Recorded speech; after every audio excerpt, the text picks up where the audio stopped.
Thank you to Ranking Member Waters for convening this Minority Day hearing. Thank you to our witnesses for joining us. Today I'd like to speak not about market structure, but actually about people, specifically women and survivors of intimate partner violence. Now, we already know financial abuse is a core component of intimate partner violence. Abusers frequently control bank accounts, restrict access to money, stalk survivors through financial transactions, or drain shared assets to leave their partner economically trapped.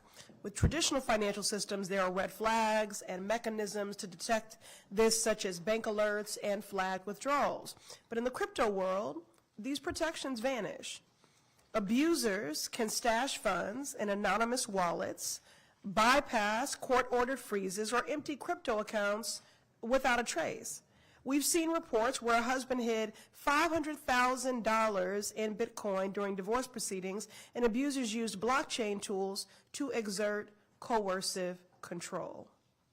Professor Allen, you've researched this issue. In your view, how does the decentralization of financial services, such as in blockchain-based wallets, make it harder to protect survivors of intimate partner violence from economic abuse, such as stalking?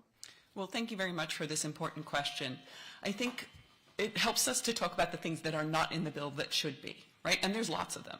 This bill doesn't address conflicts of interest within exchanges, it doesn't address the operational risks associated with blockchain, and it doesn't address the privacy risks associated with using the blockchain.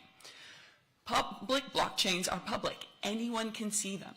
So if someone knows your public identifier, they can see every transaction that you do. And that can give away information about your location. It can give away information about if you're trying to siphon off funds in order, well, not siphon, but put away funds in order to leave an abusive partner.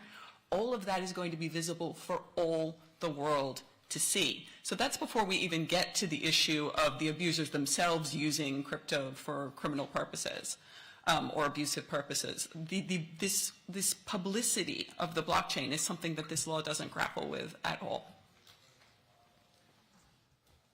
You know, and certainly intimate partner violence is one of the most underreported crimes, making it, you know, challenging to quantify how many specifically have been victims of economic abuse. But it's safe to say that without those elements being added, that many could be vulnerable. Of course. Yeah, no, I mean, without addressing the privacy issue, it's not just an issue for women, it's also an issue for immigrants who don't want their locations necessarily revealed. It's an issue for people being profiled by law enforcement officers. You know, this kind of publicity about literally every transaction you do being visible to the whole world is something that just hasn't even been the surface scratched. Thank you, Professor. Traditional banks are subject to know your customer rules and fraud monitoring, but crypto platforms, especially decentralized ones, currently operate outside that framework. Professor Allen, can you expand on this regulatory gap and how it allows abusers to hide and move money in ways that would be impossible in the traditional banking system? Yeah, so the thing about crypto and the blockchain is that the technology is actually very inefficient. It's slower and clunkier than your average database.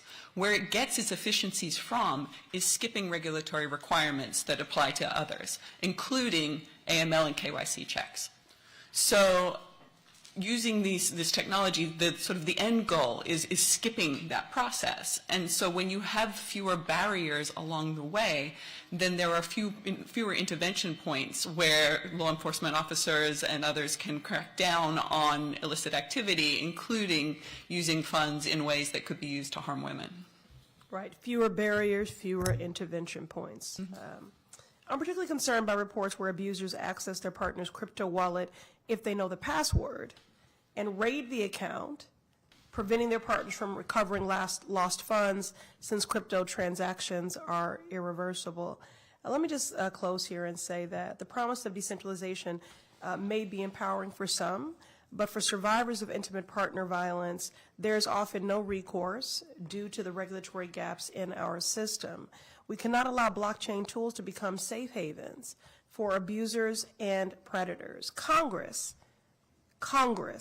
in the whole needs to close these gaps. Protecting survivors of abuse should not be a partisan issue, and it certainly should not be an afterthought in our digital financial future.